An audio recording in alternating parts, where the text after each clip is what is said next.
Dear sisters and brothers, our topic is array. Now, what is array? Array स्मृति में आंकड़ों या मान को संग्रहित करने का एक क्रम है जहां सभी आंकड़े एक ही प्रकार के होते हैं, या array एक ही प्रकार के आंकड़ों से संबंधित तत्वों का समूह है जो एक ही नाम को साझा प्रयोग करता है, या array चर राशि का एक समूह है जो एक से ज़्यादा एक ही प्रकार के आंकड़ों को संग्रहित करता है। यह सारणी एक ऐसी वस्तु है जिसका उपयोग विभिन्न मानों या अचर राशियों को संग्रहित करने के लिए किया जाता है। यह संग्रह कुछ भी हो सकता है, संख्याएं, वस्तुएं, अधिक सारणियां आदि।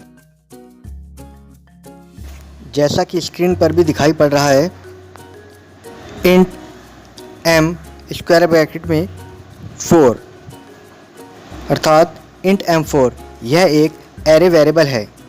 इसी के साथ नीचे दूसरी लाइन में इंट m ही लिखा है जो कि एक स्केलर वेरिएबल है। स्केलर वेरिएबल केवल एक ही वैल्यू को स्टोर करता है और एरे वेरिएबल एक से ज़्यादा वैल्यूज़ को स्टोर करता है। Now the index number. Array नाम के बाद स्क्वायर ब्रैकेट्स में सबस्क्रिप्ट के लिए इंडेक्स नंबर नामक संख्या लिखकर एरे वेरिएबल की संख्या दर्शाई जाती है। इंडेक्स नंबर 0 से प्रारंभ होता है, जैसे इंट m4 इक्वल टू 100, 90, 99, 98। यहाँ पर m एक एरे वेरिएबल का नाम है और 4 उसका इंडेक्स नंबर या सबस्क्रिप्ट है। इक्वल के बाद 4 इंटीजर संख्याएं अंकों के रूप में दी गई हैं।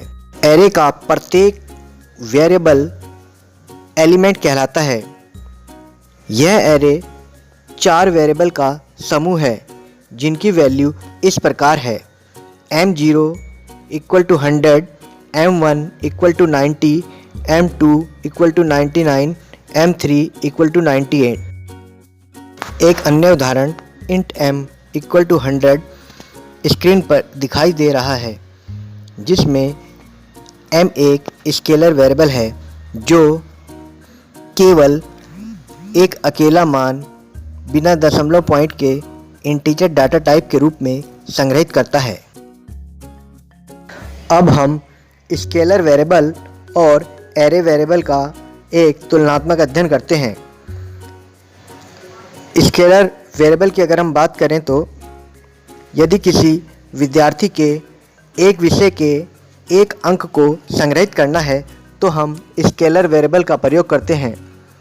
स्केलर वेरिएबल केवल एक ही वैल्यू को संग्रहित करता है, लेकिन अगर हमें एक से ज़्यादा विद्यार्थियों के एक ही विषय के अंकों को संग्रहित करना है तो बहुत सारे स्केलर वेरिएबल की आवश्यकता पड़ती है। इसके स्थान पर हम एरे वेरिएबल का प्रयोग करते हैं, क्योंकि अगर एक से ज़्यादा संख्या के लिए हम स्केलर वेरिएबल प्रयोग करते हैं तो हमें बहुत सारे स्केलर वेरिएबल टाइप करने पड़ेंगे जिसमें अधिक समय लगेगा। तो उसके स्थान पर हम एरे वेरिएबल का प्रयोग करते हैं। एरे वेरिएबल का प्रयोग करने पर हमें केवल एक बार एरे वेरिएबल का नाम घोषित करना पड़ता है। उसके बाद इंडेक्स नंबर के अनुसार कंप्यूटर अपने आप बहुत सारे वेरिएबल मेमोरी में संग्रहित कर देता है। एरे के विभिन्न प्रकार हैं। हम यहाँ पर 2 प्रकार के एरे का प्रयोग करते हैं। फर्स्ट, 1 और सिंगल डायमेंशन एरे जिसे 1D कहा जाता है। सेकंड, 2 और डबल डायमेंशन एरे जिसे 2D कहा जाता है। Single dimensional array. 1D array वस्तुओं की सूची को केवल एक सबस्क्रिप्ट का उपयोग करके एक चर का नाम दिया जा सकता है। तो इस प्रकार के चर को एकल या एक सबस्क्रिप्ट चर या 1D एरे कहा जाता है। यह एक सबस्क्रिप्ट अर्थात क्रम संख्या रखता है जो केवल रो या कॉलम इंडेक्स को प्रस्तुत करता है। इसे लीनियर एरे भी कहा जाता है। यह एक सूची के रूप में होता है।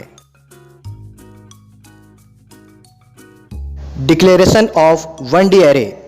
1D एरे को घोषित करने का एक निश्चित सिंटैक्स अर्थात प्रारूप इस प्रकार है, जैसा कि सिंटैक्स स्क्रीन पर दिखाई पड़ रहा है। पहले डाटा टाइप, उसके बाद 1D एरे वेरिएबल नेम, फिर स्क्वायर ब्रैकेट में साइज ऑफ एरे, जैसे int age 2 equal to opening brace 20,21 closing brace. अर्थात कंप्यूटर की स्मृति में 1D array variable age 0 equal to 20, age 1 equal to 21 संग्रहित हो जाता है। यहाँ इंट एक कीवर्ड है और इसका प्रयोग इंटीजर डाटा घोषित करने के लिए किया गया है। इंटीजर डाटा बिना दशमलव पॉइंट की संख्या को कहा जाता है। एज 1D एरे वेरिएबल का नाम है और स्क्वायर ब्रैकेट में 2 का अर्थ है यह 2 तत्वों को रखता है और यह 1D एरे का आकार भी दर्शाता है। स्क्रीन पर चित्र में एज 0, एज 1 एरे वेरिएबल या एलिमेंट्स, उनकी वैल्यू 20, 21 तथा उनकी क्रमागत संख्या 0 व 1 दिखाई पड़ रहा है। प्रथम स्थिति का क्रमांक 0 है क्योंकि एरे का इंडेक्स या क्रमांक नंबर 0 से प्रारंभ होता है। Row and column wise view of 1D array. Screen पर प्रदर्शित चित्र में एक विमेय एरे को रो व कॉलम के रूप में दिखाया गया है। रो बाएं से दाएं तथा कॉलम ऊपर से नीचे की तरफ दिखाया गया है। Now the next array is double dimension array. ऐसी परिस्थितियां भी होती हैं जहां पर विभिन्न प्रकार के मानों को एक तालिका अर्थात टेबल के रूप में संग्रहित करना होता है। तब हम 2 सबस्क्रिप्ट के साथ एरे का उपयोग करते हैं। प्रथम सबस्क्रिप्ट रो अर्थात पंक्ति को और दूसरी सबस्क्रिप्ट कॉलम अर्थात स्तंभ को दर्शाती है। ये 2 सबस्क्रिप्टेड वेरिएबल द्विविमीय एरे कहलाते हैं। इसे मैट्रिक्स अर्थात आव्यूह भी कहा जाता है। मैट्रिक्स रो और कॉलम से मिलकर बनी संरचना होती है। यह टेबल के रूप में होती है। Declaration of 2D array. 2D array को घोषित करने का एक निश्चित प्रारूप इस प्रकार है, जैसा कि स्क्रीन पर सिंटैक्स दिखाई पड़ रहा है। डाटा टाइप, उसके बाद 2D एरे वेरिएबल नेम, फिर उसके बाद प्रथम स्क्वायर ब्रैकेट में प्रथम सबस्क्रिप्ट रो साइज के लिए, फिर दूसरे स्क्वायर ब्रैकेट में द्वितीय सबस्क्रिप्ट कॉलम साइज के लिए दिखाई गई है। जैसे उदाहरण में दिखाई पड़ रहा है, इंट ए पहला स्क्वायर ब्रैकेट में 2, दूसरे स्क्वायर ब्रैकेट में 2 अर्थात A22 equal to outer brace के बाद इनर ब्रेस में 20,21, फिर दूसरे इनर ब्रेस में 22,23 आउटर क्लोजिंग ब्रेस। अर्थात कंप्यूटर की स्मृति में A00 equal to 20, A01 equal to 21, A10 equal to 22, A11 equal to 23 संग्रहित हो जाता है। यहाँ int keyword integer data type को घोषित कर रहा है। A 2D एरे वेरिएबल का नाम है और 2 स्क्वायर ब्रैकेट में 2 का अर्थ है यह 4 तत्वों को रखता है और यह 2D एरे का आकार भी दर्शाता है। स्क्रीन पर चित्र में A00, A01, A10 और A11 2D एरे वेरिएबल या एलिमेंट्स हैं। उनके मान 20, 21 व 22, 23 दिखाए गए हैं। 2D एरे वेरिएबल का पहला क्रमांक रोज़ को दर्शाता है तथा दूसरा क्रमांक कॉलम्स को दर्शाता है।